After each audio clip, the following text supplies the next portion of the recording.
এজন্য এক লটকনের রাজধানী। আমের রাজধানী চাঁপাইনবাবগঞ্জ, ইলিশের রাজধানী চাঁদপুর, তেমনি লটকনের রাজধানী হচ্ছে নরসিংদী। এখানে প্রতিটি গাছের গোড়া থেকে মাথা পর্যন্ত গাদাগাদি করে থোকায় থোকায় ঝুলতেছে টসটসে রসালো লটকন।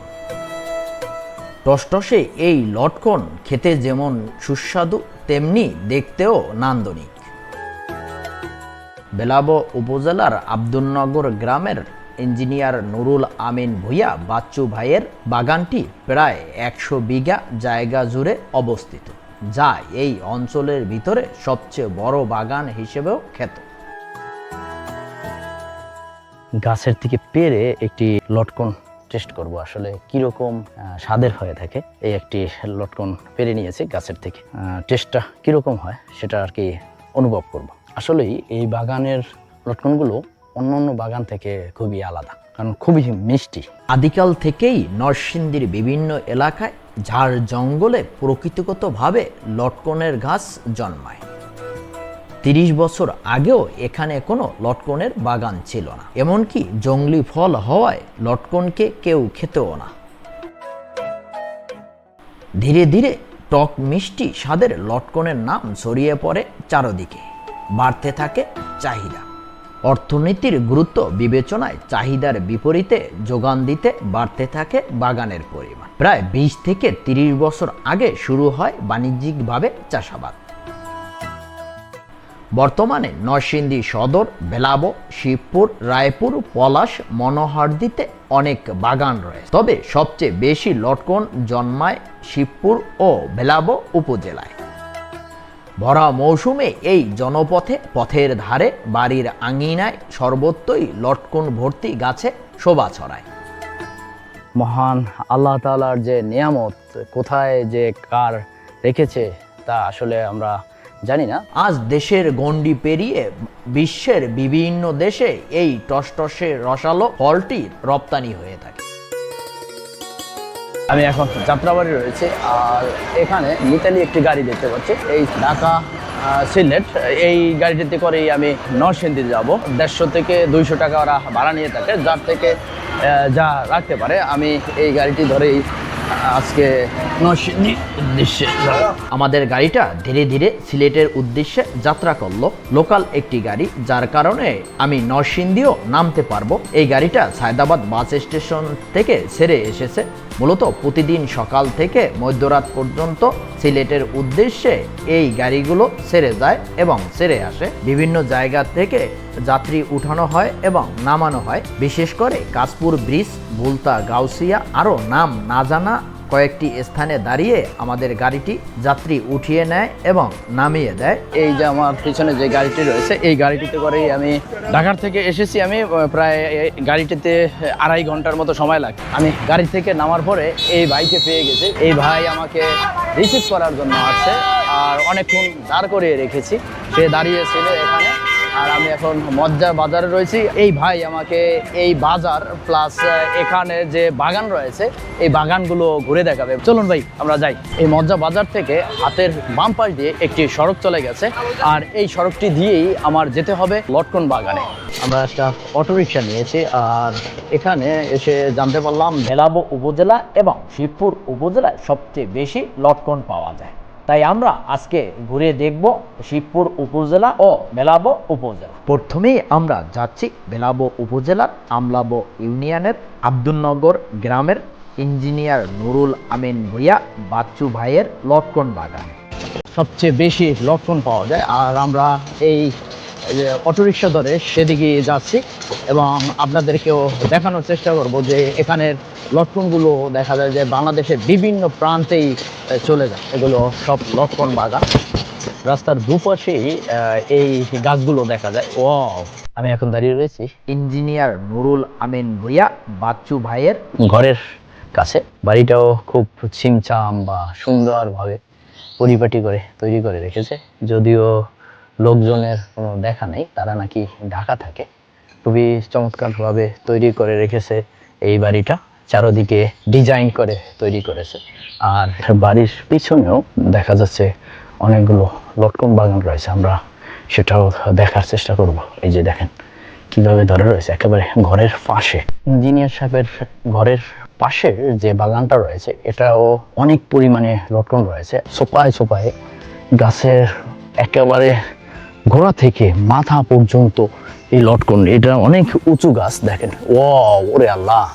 ইঞ্জিনিয়ার সাহেবের 100 একর জায়গা জুড়ে রয়েছে 3 থেকে 4টা বাগান, প্রচুর পরিমাণে ফল ধরে রয়েছে। দেখেন, এই যে দেখেন কি পরিমাণে ধরছে, যে আল্লাহর নিয়ামত যে কিভাবে পাওয়া যায় সেটা না দেখলে বোঝা যাবে না। কত লটকন ধরে রয়েছে, নিচ থেকে ধরে মাথার উপর পর্যন্ত এই ফলটা রয়েছে, লটকন ফল। গাছের থেকে পেরে একটি লটকন টেস্ট করব, আসলে কিরকম স্বাদের হয়ে থাকে। এই একটি লটকন পেরে নিয়েছে গাছের থেকে, এবং এটার টেস্টটা কীরকম হয় সেটা আর কি অনুভব করব। আসলেই এই বাগানের লটকনগুলো অন্য অন্য বাগান থেকে খুবই আলাদা, কারণ খুবই মিষ্টি, আর এটা মেড ইঞ্জিন ছাড়া হালকা একটু টক থাকে এবং মিষ্টি। এই বাগান ছাড়াও ইঞ্জিনিয়ার নুরুল আমিন ভূঁইয়া বাচ্চু ভাইয়ের আরও 3টি বাগান রয়েছে। আমরা এখানে অনেকটা সময় কাটিয়েছি, এখন আবার অন্য একটি বাগান দেখতে যাব। আমরা পায়ে হেঁটেই তার অন্য একটি বাগানের দিকে যাচ্ছি। চলতি পথে এভাবেই দেখা যাবে বিভিন্ন বাগান থেকে লটকন সংগ্রহ করে এনে এই পাটির ভিতরে রেখেছে। এই পাটির থেকে গুছিয়ে গুছিয়ে এভাবে ডালায় ভরে এরা বাজারজাত করে থাকে, আর এখান থেকেই বাংলাদেশের বিভিন্ন প্রান্তে চলে যাবে এই টসটসা সুস্বাদু লটকনটি। এখান থেকে বিশ্বের এক প্রান্ত থেকে অন্য প্রান্ত চলে যাবে। ভাবা যায় এটা বাংলাদেশের নরসিংদী থেকে চলে যাবে বিশ্বের বিভিন্ন নামি দামি দেশে। আমরা পাকা রাস্তাটি থেকে নেমে বাগানের ভিতর দিয়ে কাঁচা মাটির পথ রয়েছে, এই পথ ধরে হাঁটতেছি। আর হাঁটতে হাঁটতে দেখতে পাচ্ছি এখানে অনেকগুলো মাটির ঘর। কি চমৎকার! মাটি দিয়েও তৈরি করা যায় ঘর, যা আগে আমার কল্পনাই ছিল না। খুবই চমৎকার করে সাজিয়ে গুছিয়ে এই ঘরগুলো তৈরি করা হয়েছে। এটাও নুরুল আমিন ভূঁইয়া বাচ্চু ভাইয়েরই বাগান। আর এখানে অনেকগুলো কাঁঠাল গাছ দেখতে পাচ্ছি। মূলত আগে নাকি এখানে কাঁঠাল বাগান ছিল, পরবর্তীতে চাহিদার বিপরীতে কাঁঠাল গাছ কর্তন করে এই লটকন বাগান করা হয়েছে। কিভাবে ঝুলে রয়েছে কাঁঠাল আর কাঁঠাল, জাতীয় ফল কাঁঠাল, একেবারে মাথায় কাঁঠাল হয়ে রয়েছে। দেখেন, প্রায় 8 থেকে 10 মিনিট হাঁটার পরে সেই আমাদের কাঙ্ক্ষিত বাগানে চলে আসি। এখানে পাশাপাশি 2টি বাগান রয়েছে। আমরা যে বাগানটিতে বেশি লটকন ধরেছে সেই বাগানটিতে প্রবেশ করি। এই বাগানটি একটু ঘুরে ঘুরে দেখব কি পরিমাণে লটকন ধরে রয়েছে। আর এটা মূলত নরসিংদীর ভিতরে সবচেয়ে বড় লটকন বাগান। এর ফল গোড়া থেকে একেবারে উপর পর্যন্ত এই ফলটা হয়ে থাকে। দেখেন, প্রায় অনেকগুলো বাগান মিলে সে এই লটকন বাগান তৈরি করেছে, যেগুলো সে তার নিজ হাতে তৈরি করেছে এবং নিজে চারা তৈরি করে এই গাছগুলো রোপণ করেছে, এবং অজস্র পরিমাণে লটকন ধরে রয়েছে, যা সচক্ষে না দেখলে আসলে কোনোভাবে বুঝাতে পারবো না। খুবই চমৎকার। আমার পিছনে যা দেখতে পাচ্ছেন এগুলো লটকন গাছ, এবং থোকায় থোকায় অসংখ্য লটকন ধরে রয়েছে। আমার এপাশে দেখতে পাচ্ছেন, এবং বিশাল এলাকা জুড়ে আমি যেদিকে তাকাচ্ছি শুধু লটকন আর লটকন ফলটা দেখতে পাচ্ছি। টসটসা এবং রসালো এবং মিষ্টি যুক্ত একটি ফল, যা আসলে কম বেশি সবাই এই ফলটাকে পছন্দ করে। বাংলাদেশের এক প্রান্ত থেকে অন্য প্রান্তে এই লটকন ফলটা চলে যায়, বিশেষ করে দেশের গণ্ডি পেরিয়ে দেশের বাইরেও এই লটকনটা বর্তমানে রপ্তানি হয়ে থাকে। এই গাছটাই দেখেন, একেবারে গোড়া থেকে একেবারে এই মাথা পর্যন্ত দেখেন কত লটকন হয়ে রয়েছে। দেখেন কি অবস্থা! আল্লাহর নিয়ামত যে কতভাবে হয় তা এভাবে না দেখলে আসলে আপনারা বিশ্বাস করতে পারবেন না। দেখেন, লটকন ফলটা পরিচর্যা বা দেখাশোনার জন্য এরকম কিছু টুং ঘরও থাকে এই বাগানের ভিতরে। দেখা যায় যে এর ভিতরে কিছু লোকজন রাত্রিও যাপন করে এবং সারাদিন তারা এখানে থাকে। কেউ কোনো সময় এই ফল ছিঁড়ে নিয়ে যায় কিনা বা দেখাশোনা করে, এর জন্য এরকম এই বাগানের ভিতরে অনেকগুলো টং ঘর থাকে যারা পরিচর্যা করে, তাছাড়া এই গাছের দেখাশোনা করে। বর্তমানে লটকন একটি বাণিজ্যিক ফল। এই লটকন গাছের বাগানগুলো 2বার বিক্রি হয়ে থাকে। প্রথম অবস্থায় মালিকের কাছ থেকে গোটা আসার পরে বাগান কিনে নিয়ে থাকে। এরপর পরিচর্যার শেষে যখন ফল পেকে যায় তখন বিভিন্ন এলাকা থেকে ব্যবসায়ীরা এসে এই বাগান থেকে লটকন কিনে নিয়ে যায়। এভাবে করেই লটকন বাণিজ্যিকভাবে বিক্রি হয়ে থাকে। তবে আশার বাণী হলো এই লটকন শুধু বাংলাদেশেই নয়, বিশ্বের উন্নত দেশগুলোতেও এই লটকন বর্তমানে রপ্তানি হয়ে থাকে। কি রসালো টসটসে ফলটি, আর এটা দেখার জন্য যে বড় স্থানটিতে আসতে চান তাহলে অবশ্যই ইঞ্জিনিয়ার নুরুল আমিন ভূঁইয়া বাচ্চুর এই বাগানে আসতে পারে। দেখেন এই যে এই ফলগুলো কিন্তু অলরেডি পেকে গেছে, যে কোনো সময় দেখা যায় যে গাছের থেকে বাজারজাতকরণের জন্য নেবে। যতই দেখছি ততই মুগ্ধ হচ্ছি, যেতে আর মন চাচ্ছে না। তবে অন্যান্য বাগান থেকে নুরুল আমিন ভূঁইয়া বাচ্চু ভাইয়ের বাগানগুলোতে লটকনের পরিমাণ একটু বেশি ধরেছে। এই বাগানের পাশেই নুরুল আমিন ভূঁইয়া বাচ্চু ভাইয়ের আরও দুটি বাগান রয়েছে। তবে আমরা সেদিকে যাচ্ছি না, এবার যাব শিবপুর উপজেলার জয়নগর ইউনিয়নের সুজাতপুর গ্রামে। কি চমৎকার লাগতেছে, আসলে এটাও একটা প্রশান্তি এভাবে ফল দেখে। শিবপুর উপজেলার জয়নগর ইউনিয়নের সুজাতপুর গ্রামে যাওয়ার পথিমধ্যেই দেখতে পাচ্ছি অসংখ্য লটকন বাগান, আর এই বাগানগুলো থেকে লটকন সংগ্রহ করার দৃশ্য চোখে পড়ে। লটকনের জন্য এই অঞ্চল খুবই বিখ্যাত, যেমন আমের জন্য রাজশাহী, চাপাই, নওগাঁ বিখ্যাত, তেমনি নরসিংদীর এই লটকনের জন্য বিখ্যাত। এই অঞ্চলে যেভাবে লটকন হয় অন্য কোথাও এইভাবে আসলে দেখা যায় না। এখানে দেখতে পাচ্ছি একটি বাগানে লটকন পাড়তেছে। দেখেন এই বাঁশ দিয়ে উপরে যে ডালায় ডালায় রয়েছে এই লটকনগুলো হাতে ধরে ধরে পাড়তেছে। এই অঞ্চলে প্রচুর কাঁঠালও রয়েছে, এই যে কাঁঠাল বিক্রি করার জন্য যাচ্ছে বাজারের দিকে। এগুলো মূলত বিক্রির জন্য যাচ্ছে, স্থানীয়ভাবে সংগ্রহ করে ভ্যানে করে একেবারে বাজারের দিকে নিয়ে। একটি লটকন বাগানের ভিতরে প্রবেশ করেছি। নরসিংদী শিবপুর উপজেলার জয়নগর ইউনিয়নের সুজাতপুর গ্রামে রয়েছে। এই গ্রামে দেখতে পাচ্ছি অনেকগুলো লটকনের বাগান, আর থোকায় থোকায় লটকন ধরে রয়েছে, একেবারে মাটির কাছ থেকে ধরে একেবারে উপর পর্যন্ত চমৎকারভাবে এই লটকনগুলো হয়ে রয়েছে। কি পরিমাণ লটকন ধরে রয়েছে দেখেন, একটা ধরায় অনেকগুলো লটকন ধরে রয়েছে। দেখেন খুবই আনন্দ লাগতেছে আমার কাছে। তবে গাছগুলোর বয়স বেশি না, এই গাছগুলো 7-8 বছরের মতো বয়স হবে। এর ভিতরেই এরকম চমৎকার চমৎকার ফল চলে এসেছে। দেখেন এইখানে যতগুলো গাছ আছে গাছগুলো এরকমই বয়স হবে, 7-8 বছরের ভিতরে হবে।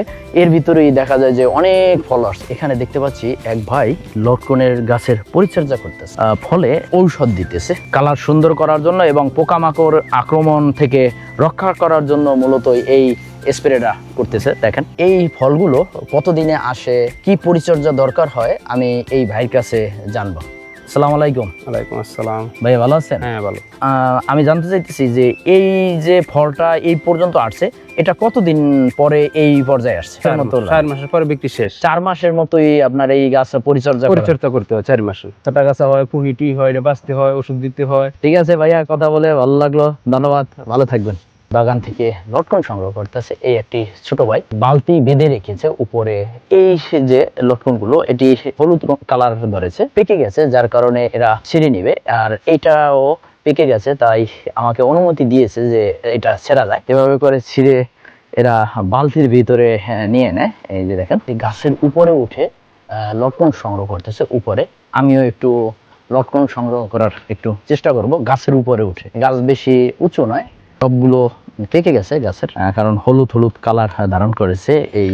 আর এখন আমি একটি গাছের উপরে রয়েছে, আর এই গাছে আরো এক ভাই লটকন সংগ্রহ করতেছে আমার উপরেই, আর আমিও তাকে সহযোগিতা করার জন্য এই গাছের উপরে উঠেছি এবং লটকন সংগ্রহ করতেছি। গাছ থেকে সংগ্রহ করার পরে এরা এরকম বাগানের ভিতরে পাটি পেতে বসে ঘুরিয়ে ঘুরিয়ে এই যে ঝুড়িগুলো সাজিয়ে রাখে। ওপাশে একটি ঝুড়ি দেখতে পাচ্ছি সাজিয়ে রেখেছে। এরপরে এরা এই এখানে পাশে দেখতে পাচ্ছি ভ্যান রয়েছে, এই ভ্যান দিয়ে তারা স্থানীয় যে বাজার রয়েছে ওই বাজারে নিয়ে যাবে। এভাবেই তারা এই লটকনটা সংগ্রহ করে এবং বাজারজাত করে থাকে। সুজাতপুর গ্রামেই এই বাগান থেকে অন্য একটি বাগানের দিকে যাচ্ছি, আর প্রতিমধ্যে দেখতে পাচ্ছি ভ্যান ভরে এই লটকন নিয়ে যাচ্ছে। মূলত এখানে দুটি বাজার রয়েছে, সেই বাজারের দিকে। আমি এখানে একটি বাগানে চলে আসছি, আর এখানে দেখতে পাচ্ছি বাগান থেকে লটকন সংগ্রহ করে এরা পাটিতে পেতে এরকম ঝুড়িতে করে সংগ্রহ করতেছে। এবং এখানে যে মালিক রয়েছে তার সাথে একটু কথা বলবো, জানবো যে আসলে এগুলো কিভাবে তারা বিক্রি করে বা কোথায় বিক্রি করে। সালাম আলাইকুম। ওয়ালাইকুম সালাম। ভাই ভালো আছেন? আলহামদুলিল্লাহ। ভাই আপনারা তো এই বাগান থেকে সংগ্রহ করে এখন প্রসেস করতেছেন এটা বিক্রি করার জন্য, আপনারা এটা কোথায় বিক্রি করেন? আমরা ঢাকা বিক্রি করি, একবারে ঢাকা নিয়ে যান? ঢাকা নিয়ে যাই। ওখানে কি আপনারা পাইকারি দিয়ে আসেন না খুচরো বিক্রি করেন আপনারা? এখানে আমরা পাইকারি দিয়ে করি, এরপরে তারা ফাইনালি আমি চৈতন্য বাজার চলে আসছি, আর এটা নরসিংদীর ভিতরে। এখানে স্থানীয়ভাবে পাশাপাশি দুটি বাজার রয়েছে, মরজাল বাজার আর চৈতন্য বাজার। এই দুই বাজারেই এই লটকন বিক্রি হয়। ভোররাত 3টা থেকে 4টার ভিতরে স্থানীয় লোকজনেরা এই লটকন নিয়ে এই বাজারে চলে আসে, আর দূর দূরান্ত থেকে ব্যবসায়ীরা এই রাত্রের ভিতরেই চলে আসে। সবাই রাত থেকে সকাল 7টা 8টার ভিতরে লটকন কিনে যার যার মতো করে চলে যায়। আমি ঢাকার থেকে এসে চৈতন্য বাজারে যখন নামি তখন 8:30 বাজে, তখন প্রায় বাজার শেষ, তারপরও কিছু কিছু রয়েছে। তাই আমি আজকে চৈতন্য বাজার ও মরজাল বাজার ঘুরে দেখব এবং আপনাদেরকে দেখানোর চেষ্টা করব। এইটা হচ্ছে ঢাকা এবং সিলেট মহাসড়ক, এই মহাসড়কের পাশেই এইটা হচ্ছে চৈতন্য বাজার। এখন 8:30টার মতো বাজে, অলরেডি বাজার শেষ। যত সকালবেলা আসা যাবে এই দৃশ্যটা তত বেশি দেখা যাবে। এই এখনো বেচা বিক্রি করতেছে টুকটাক। খুব সুন্দর দেখেন, টসটসা রসালো ফল। কত করে? 70 টাকা কেজি পাচ্ছেন? কত করে? 80 টাকা কেজি। কোথায় নেবেন এটা? ঢাকা সাইনবোর্ড। ভাই আপনার এই যে এই লটকনগুলো স্তূপ আকারে করে রাখছেন, এগুলা কোথায় কোথায় নিয়ে বিক্রি করবেন? এটা আপনার বরিশাল, ময়মনসিংহ, এর কারণ বাজারে বেশি, শাম বাজারে। এখানে কত মন আছে আনুমানিক আপনার? এখানে মানে আছে 3000 মন। আচ্ছা, আপনি এইটা খুচরা কয় টাকা করে কিনছেন কৃষকের কাছে? 2400 টাকা মন কিনি। 2400 টাকা মন। কেজি পরে কত তাহলে? 60 টাকা কেজি। 60 টাকা কেজি। জি। কয় টাকা বিক্রি করতে পারবেন? এদিকে 70 টাকা বেশি। 70 টাকা। জি জি। ওই খরচা টরচা পরে আপনার 70 টাকা বিক্রি করলে আপনার লাভ থাকবে? রাত টাকা 3 কেজি থাকে। এভাবেই তারা এই বিভিন্ন ছোট ছোট যে কৃষকেরা এই লটকনটা উৎপাদন করে তাদের কাছ থেকে সংগ্রহ করে এরকম বাংলাদেশের বিভিন্ন প্রান্তে পৌঁছে দেয়। এগুলো মূলত লটকন। এরা মধ্যরাত থেকে সকাল পর্যন্ত এই লটকনটা ক্রয় করে বিভিন্ন দিক থেকে আসা ব্যবসায়ীরা। তারপরে তারা এভাবে প্যাকেট করে এরা দেখা যায় যে বাংলাদেশের বিভিন্ন প্রান্তে নিয়ে যায়। বাংলাদেশের লটকন বিশ্বের বিভিন্ন প্রান্তে যায়। আসসালামু আলাইকুম ভাই, কেমন আছেন? ভালো আছি ভাই, আপনি ভালো আছেন? জি আলহামদুলিল্লাহ। ভাই আপনি এই লটকনটা বিশ্বের কোন কোন দেশে পাঠান? কানাডা যায়, সুইডেন যায়, ইতালি যায়, মিডল ইস্টে যায়। মিডল ইস্টে আপনার বিভিন্ন রাষ্ট্রে যায়, দুবাইতে যায়, আপনার মালদ্বীপ যায়, ওমানে যায়, কাতারে যায়, সৌদি আরব যায়, কন্টিনিউভাবে যাইতেছে। এটা কন্টিনিউ ভাবে যাচ্ছে? অনেক চাহিদা বাইরে, ইউরোপে অনেক চাহিদা। ইউরোপে অনেক চাহিদা? জি জি, ইউরোপে অনেক চাহিদা। থ্যাংক ইউ ভাই, ভালো লাগলো আপনার সাথে কথা বলে। ভালো থাকবেন। আসসালামু আলাইকুম। এই ভাই একেবারে এই বাজারে এসে যেটা বাজারের একবারে সেরা মাল, ওই মালটা সংগ্রহ করার পরে এটা ধুয়ে একেবারে ফ্রেশ করে তারপরে দেখা যায় যে তারা 500 গ্রামের করে প্যাকেট করে তারা একেবারে ঢাকা নিয়ে যাবে এবং ওখান থেকে ঢাকা শ্যামপুর থেকে এটা আবার গিয়ে প্যাকেটিং হবে এবং তারপরে বিমানের মাধ্যমে বিশ্বের বিভিন্ন প্রান্তে চলে যাবে। এই চৈতন্য বাজারে আমি কিছুটা সময় অতিবাহিত করেছি, আর এর সামনে আরও একটি বাজার রয়েছে যার নাম হচ্ছে মরজাল বাজার, আর আমি ওটাও দেখার চেষ্টা করব। আর এখন আমি এখান থেকে সিএনজি ধরে মরজাল বাজারে যাব। মাত্র 10 মিনিটের ভিতরে আমি চলে আসছি মরজাল বাজার। এখানে অনেক লটকনের ফল রয়েছে, যদিও এই বাজারটাও খুব ভোরবেলা বসে আর অলরেডি বাজার শেষ হয়ে গেছে। এবারে খুচরা পর্যায়ে বিক্রি হচ্ছে, তবে পাইকারি ব্যাপারীরা অলরেডি চলে গেছে এখান থেকে। প্রতিদিন সকালে এবং বিকালে এই ঝুড়িতে করে নিয়ে বিক্রি করে। দেখেন একটা মোটর সাইকেল এবং এর ভিতরে এই তার নিজের গাছের ফলটা বিক্রি করার জন্য আসছে। এখানে বিভিন্ন ফল ফলাদি রয়েছে, শুধু লটকন যে রয়েছে তা না, তবে বিভিন্ন ব্যাপারী এখান থেকে যে ফলটা কিনেছে এটা এই যে প্যাকেট করে রেখেছে, এগুলো গাড়ি লোড করে নিয়ে যাবে বাংলাদেশের বিভিন্ন প্রান্ত। ঘুরতে ঘুরতে আমি এখানে দেখতে পাচ্ছি অনেকগুলো সুন্দর আকারে লটকন সাজিয়ে রেখেছে। এটা এখন যাত্রাবাড়ি নিয়ে যাওয়া হবে। আর আমার পাশে এক ভাই আছে, এই ভাই মূলত ব্যবসায়ী, আর সে যাত্রাবাড়ি থেকেই আসছে এই লটকন কেনার। কয় মন লটকন কিনেছেন আপনি? 25-30 মনে 25-30 মন, প্রায় 1.5 লক্ষ নেই। 1.5 লক্ষ টাকার। মধ্যরাত থেকে একেবারে সকাল পর্যন্ত, যদিও এখন বাজারটা অলরেডি শেষ হয়ে গেছে, তারপরেও দেখা যায় যে এই যে পাইকারিরা যারা বিভিন্ন খুচরা চাষিদের থেকে কিনেছে, তারপরে এরা এখন এইভাবে গুছিয়ে এরা পিক আপ করে নিয়ে যাবে। আর ঢাকা সিলেট মহাসড়কের পাশে গাড়িগুলো একটু দাঁড়ালেই এরা দৌড়িয়ে দৌড়িয়ে বিক্রি করার জন্য প্রলোভন দেখায়। তো এই গাড়ি দাঁড়ায় আর এদেরকে বিক্রি করার জন্য এভাবে করে থাকে। 1 পোটলা বিক্রি করে ফেলছে, এক ভাই কিনে নিয়ে যাচ্ছে এবং তারা সম্ভবত সিলেটে যাচ্ছে। ফাইনালি আমার এই লটকন বাগান ভিজিট করা শেষ। জাহাঙ্গীর ভাইকে অসংখ্য অসংখ্য ধন্যবাদ, সারাদিন আমাকে সময় দিয়েছে। আর আমারও জাহাঙ্গীর ভাইকে ধন্যবাদ আমাকে সময় দেওয়ার জন্য। থ্যাংক ইউ ভাইয়া, ভালো থাকবেন, আল্লাহ হাফেজ।